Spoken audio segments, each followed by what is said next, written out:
Hello, কেমন আছো সবাই? আশা করি সবাই ভীষণ ভালো আছো এবং পুজোতে অনেক আনন্দ করে ভীষণ মজা করে সবাই খুব তরতাজা আছো। আমি ডায়েটিশিয়ান রুনিয়া ঘটক, তোমাদের সবাইকে আমার ইউটিউব চ্যানেলে জানাচ্ছি স্বাগত। এবং আমি আবার ফিরে এসেছি ডায়েট টিপস নিয়ে। তবে আজ এখনও অবধি লক্ষ্মী পুজো কাটেন এবং ভীষণ তোমাদের হেলদি কিছু ডায়েট টিপস আমি এখন দেবো না। জাস্ট আজকে আমি কিনোয়া নিয়ে একটুখানি কয়েকটা রেসিপি তোমাদের সাথে শেয়ার করব। কারণ কিনোয়া ওটস এগুলো শুনলেই সবাই ভাবে ভীষণ হেলদি, যেহেতু এই সিরিয়ালগুলো এগুলো বোধহয় সবসময় পরিচ করে খেতে হয় এবং মুখ বাজার করে খেতে হয়, কিন্তু তা কিন্তু একদমই নয়। আমি এর আগে ওটসের বেশ দুটো রেসিপি তোমাদের সাথে শেয়ার করেছিলাম, আমি তার লিঙ্ক তোমাদের এই ভিডিও ডেসক্রিপশন বক্সে দিয়ে দেবো। আর আজকে আমি কিনোয়ার দুটো টেস্টি দুটো রেসিপি তোমাদের সাথে শেয়ার করছি। কারণ তোমাদের মধ্যে যেন এই ধারণাটা না থাকে যে এই ধরনের সিরিয়াল বা সিডগুলো খাওয়া মানেই হচ্ছে মুখ বাজার করে খেতে হবে। কারণ কিনোয়া হচ্ছে একটা ফ্লাওয়ারিং প্ল্যান্টের সিড এবং এটা মানে ভরপুর, এর মধ্যে প্রোটিন রয়েছে, ভিটামিন বি রয়েছে, মিনারেলস এবং ফাইবারের ঠাসা। সুতরাং তোমরা যদি এটা একটু টেস্টি করে রান্না করেও খাও তাহলেও কিন্তু অন্তত সপ্তাহে 2 দিন খেলে বেশ উপকার পাবে। তাহলে একদম আমরা রেসিপিতে চলে যাই। এই হলো গ্লুটেন ফ্রি কিনোয়া সিড। দেখতে ছোট কিন্তু এর নিউট্রিশনাল বেনিফিট অনেক। কিনোয়াকে ছাঁকের মধ্যে ফেলে রোগড়ে ধোবে, কারণ কিনোয়া ভালো করে না ধুলে অনেক সময় তেঁতো হয়ে যাওয়ার সম্ভাবনা থাকে। এবার গরম কুকারে 1/2 চামচে মাখন দিয়ে তার মধ্যে জল ঝরানো কিনোয়াটাকে দাও এবং ভালো করে রোস্ট করে নাও।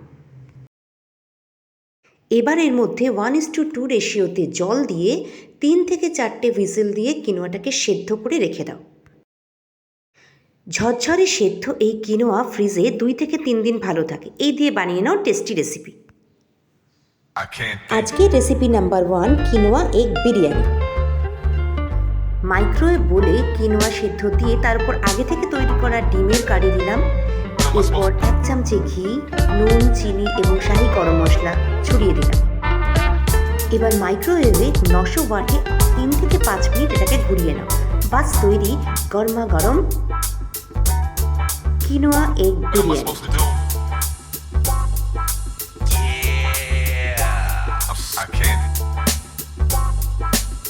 অসাধারণ টেস্টি কিনোয়া এগ বিরিয়ানি কিন্তু অবশ্যই স্যালাডের সাথে পরিবেশন করবে।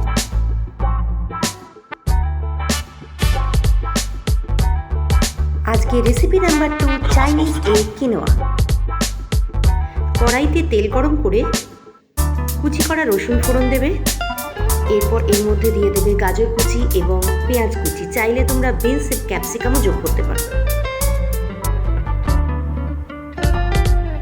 একটু নাড়াচাড়া করার পর যোগ করো অল্প নুন এবং 1 চামচে ভিনেগার।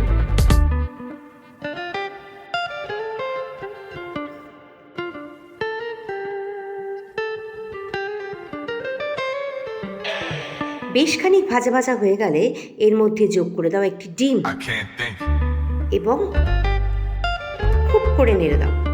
বাস এবারের সাথে যোগ করো ঝরঝরে সেদ্ধ করা কিনোয়া। ভালো করে নেড়ে চেড়ে দাও। যোগ করো টমেটো পিউরি বা টমেটো কেচাপ। আরও একটু নাড়াচাড়ো। স্বাদ মতো নুন মিষ্টি লাগলে আরও একটু যোগ করো। বাস তৈরি টেস্টি চাইনিজ এগ কিনোয়া।